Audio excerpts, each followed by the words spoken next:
భార్యాభర్తలు అన్నప్పుడు ఇద్దరు గొడవ పడతారు. ఆ గొడవలో కోపంలో ఇష్టానుసారంగా మాటలు ఒకరినొకరు ఎడాపెడా అనేసుకుంటారు. లవ్ మ్యారేజ్ అయినా అరేంజ్డ్ మ్యారేజ్ అయినా ఒకరినొకరు చూసుకొని అన్నిటికీ యాక్సెప్ట్ చేసుకునే కదా పెళ్లి చేసుకున్నది. కష్టాల్లో సుఖాల్లో ఒకరికొకరు తోడుంటామని మాట ఇచ్చే కదా మీరు పెళ్లి చేసుకుంటారు. మరి ఆ మాటలు ఎలా మర్చిపోతున్నారు మీరు?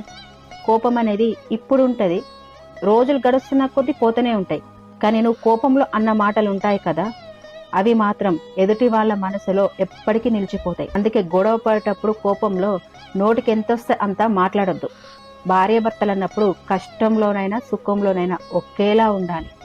ఇట్లా చిన్న చిన్న విషయాలకే గొడవ పడితే ఇంకా ముందు ముందు జీవితం ఎంత ఉంటది? చిన్న చిన్న గొడవలు పడి ఇట్లా కుంగిపోతే ఎలా? భార్యాభర్తల బంధం అనేది చాలా విలువైనది. అది మీకు అర్థం కావట్లేదా? ఇద్దరి మధ్యలో చిన్న చిన్న గొడవలు వచ్చి అవి మంచులాగా కరిగిపోవాలి. అలా కరిగిపోవాలంటే మీ ఇద్దరు ఒకరినొకరు అర్థం చేసుకోవాలి. అలా అర్థం చేసుకొని ప్రేమగా ఉన్నప్పుడే మీ బంధానికి ఒక విలువ అనేది ఉంటుంది.